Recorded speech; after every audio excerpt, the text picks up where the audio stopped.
In your business life, you are going to need partners. It's perfectly normal. Because no one man can do it all. No one man has every quality necessary to succeed in business, okay? You decide to open a flower shop or an IT company, whatever the fuck it is. You're going to have certain strengths, and more importantly, you're going to have certain weaknesses or certain deficiencies. So you want to partner up with somebody who can ameliorate those weaknesses, who can fill up those vacuums that you have in your knowledge or experience, right? That's the whole point. And of course, hopefully, you have abilities and virtues and what have you that will complement your partner so that, basically together, you're more than two guys individually working out on separate projects, right? Synergy and all that, right? Right. But, how can I put this? When you decide to have a partner, you better have your eyes wide the fuck open. And you got to pay attention. And real close attention to the track record of any prospective partner. Now let me explain. Recently, I had the opportunity to get involved in a business with an acquaintance of mine. And it would be a project that we were both very familiar with and could potentially be very lucrative. But, I had one conversation with this guy, and I knew that it wasn't going to work out. Let me describe the guy. Let's call him Sanchez. Not Dirty Sanchez, just Sanchez, okay? Sanchez. Now, Sanchez is a very, very charismatic and bright guy. He's a young guy, very energetic, 30, 31, something like that, right? And he's just, I like him. I mean, I think he's aces, right? He's just a terrific guy, really smart, and just terrific in all regards. I mean, very, very talented and very hardworking and very intelligent. But there's one problem with the guy. He doesn't play well with others. Now, in the time I've known him over the years, he's had 4 partners. 4 partners. And all of the partnerships have ended in some kind of drama. I mean, like catastrophic drama. I mean, just just horrible drama, right? And here's the worst part, the thing that just has me flummoxed. See, in all 4 of these partnerships, the business was booming. Yeah, that's the thing. The business was booming. See, if you get into partnership with somebody, and the business starts to sort of not really take off, and maybe the business fails. Well, obviously, in that kind of situation, there's going to be a lot of acrimony, because you spend a lot of time and effort in a business, and if the business just doesn't take off, if the business just falls flat, well, of course you're going to be upset, and that's perfectly normal, right? But if a business takes off, do you think you're going to have a problem with your partner? If a business takes off and you're making, money hand over fist, are you going to, get into a fight with a partner, or are you going to suck it up? I mean, imagine this situation. Imagine this. You're a great guy, and you have a partner, and he's a very capable partner, but he's an asshole for whatever reason. It doesn't matter. But you are working together with this asshole, and you guys are making a lot of money. I mean, 5 figures a month, say, just for the sake of argument, right? You're making a lot of money, but you're partnered with an asshole. What do you do in that situation? Because, of course, if you're partnered with an asshole and the business fails, then, you're going to exit the business. I mean, the business is failing and the guy's an asshole. I mean, come on, right? I mean, life's too short, right? Right. But if the business is a success and you're partnered with an asshole, what is the smart thing to do? Let me rephrase that. What does a man do? I always tell you that the difference between men and every other creature on the face of this earth is that men have the ability of self-control, the ability to control their fight or flight response, and rather than succumb to their emotions, to their fight or flight response, they control their emotions and use their reason, their logic, their knowledge, their good judgment to achieve the goals that they want, right? Now, when you go into partnership with somebody in order to form a business, what's your goal? To make money. Yeah, that's your goal. If you have a good time while you're making money, so much the better. If you are in partnership with your best friend and you're having a wonderful time and you're making money, motherfucker, you scored the trifecta. Good on you, right? But the number one priority is to make money. Everything else is secondary. So if you're in a business that is succeeding, that is making money, and you've got an asshole for a partner, and you just really can't stand the son of a bitch, but he's very capable, very competent, and he helps the business as much as you help the business, presumably, right? Well, then you just suck it up. That's what you do. I mean, you've got this asshole partner, and well, that's life. You got an asshole partner, so you just have to suck it up and just work with the guy because you're making money. Because that's the whole point of business, to make money. It might sound very mercenary or what have you, but come on, right? Get real. Think like a grown-up and not like a fucking child, right? You got an asshole partner? Fine. You live with him.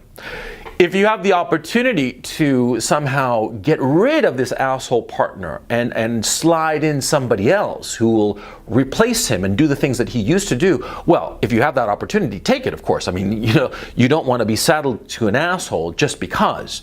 If you have the opportunity to get rid of the asshole and bring in somebody who will do the same job at the same price, or presumably for less money even, that they would take, right?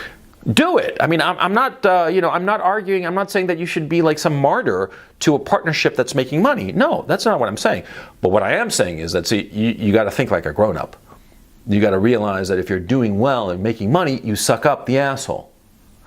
But Sanchez didn't. He was making money hand over fist, and over penny ante stuff. I mean, bullshit stuff. I mean, like real kind of like junior high school shit. Like, oh, she said this and he said that. He was mean to me. Fuck shit that is just so trivial, right? Over trivial shit, he blew up this wonderful partnership that was so successful. And because of it, Sanchez went like downhill after that. But then he recovered. He found another partner and he went back uphill. With this second partner, things started going great. Things started, on the up and up, on the upswing. He started making money, right? And then again, he has a fight with his partner. It got to the point with this new partner, right? Sanchez took the money from the partnership while the partner took the underlying asset. And they were like at this impasse. And they aired it out in public, right? Like a soap opera for everybody to enjoy, right? What the fuck? Yeah, because with the previous blow up, the previous partnership, that was also aired out in public, Jesus Christ. But anyway, so with the second partnership, it blows up again. And they sort of like ironed it out, patched it up, and then, they came to an agreement, right? And then another partnership, same fucking thing. Sanchez goes from partner to partner. And the worst part is that all of his partnerships are successful. They are successful partnerships in the sense that they make money.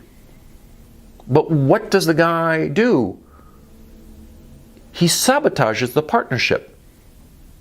Now, why he would sabotage the partnership, I don't know. I mean, you'd have to, get him to talk to a shrink for a few hours and maybe you'd come up with some explanation. That's not the issue.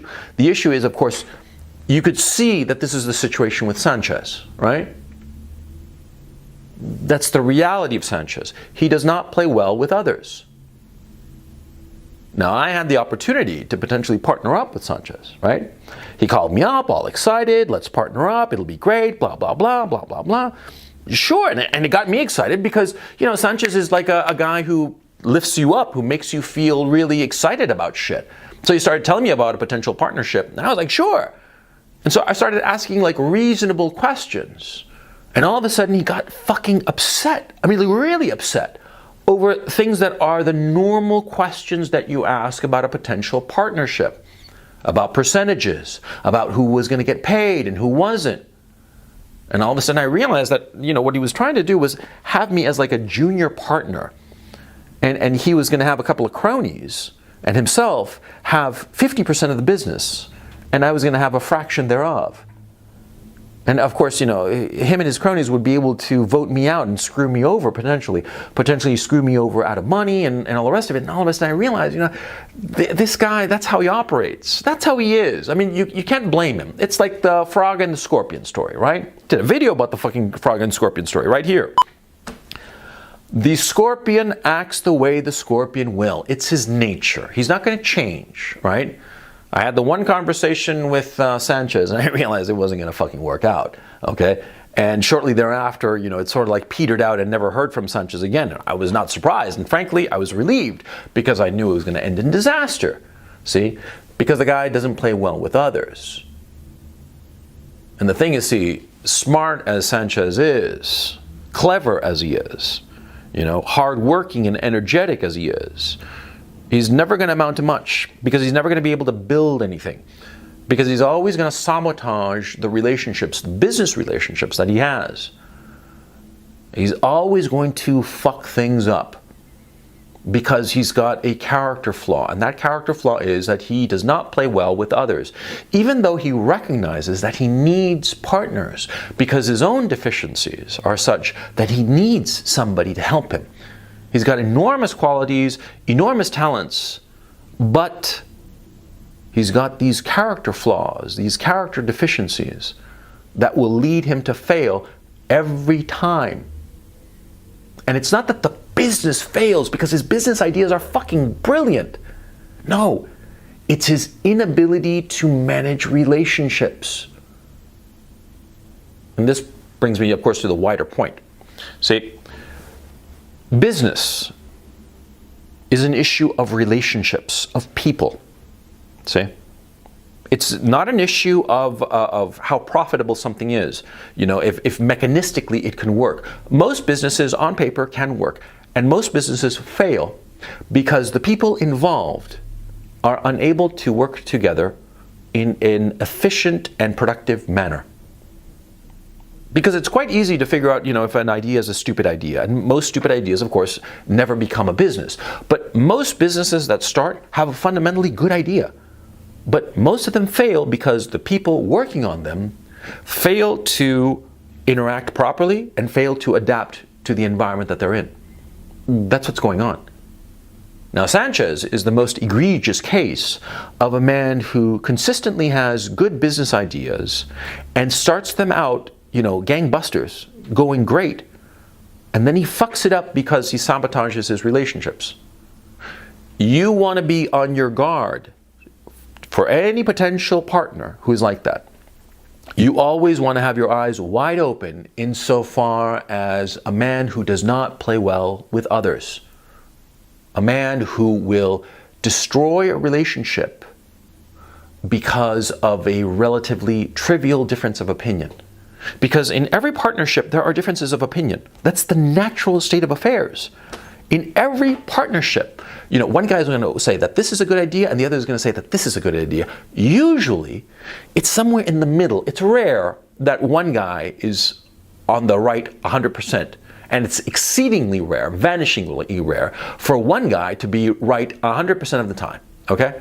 Most of the time, with two partners who are acting reasonably and rationally and not emotionally, if they have a difference of opinion, the answer is somewhere in between. And that's the point of having a partnership. See, the two partners will come together and figure out, oh yeah, this compromise is actually the best solution. It's the thing that will help us succeed, right? But when you got a guy who's ruled by emotions, a guy who cannot shut down his emotions and act rationally, a guy who can't be a man, then you don't want to partner with him. Not at all. I mean, I'm thrilled that I'm not partnering up with Sanchez, really. Because, the idea that he brought to me was a terrific idea, and it would have been so much fun to do it. But to tell the truth, the time managing Sanchez's emotions, the time having to deal with his irrationality and his bullshit would have been exhausting. It would have sucked me dry, right? And I don't want that. And then eventually I know that once the business was successful, he'd find something trivial to completely destroy the relationship. Life's too short for me, and so I'm glad that didn't work out. But it's an object lesson. It's an object lesson for you. Study a potential partner's past. Look at his previous relationships. See if the relationships that he had previously, they fell apart because the business didn't succeed, which happens all the time, or if he sabotaged the relationship. If he sabotaged the relationship, you want nothing to do with such a guy, because that guy, that guy is just trouble, And he's never going to be able to build anything, and for you, it's just going to be heartache and misery and anger and lost time.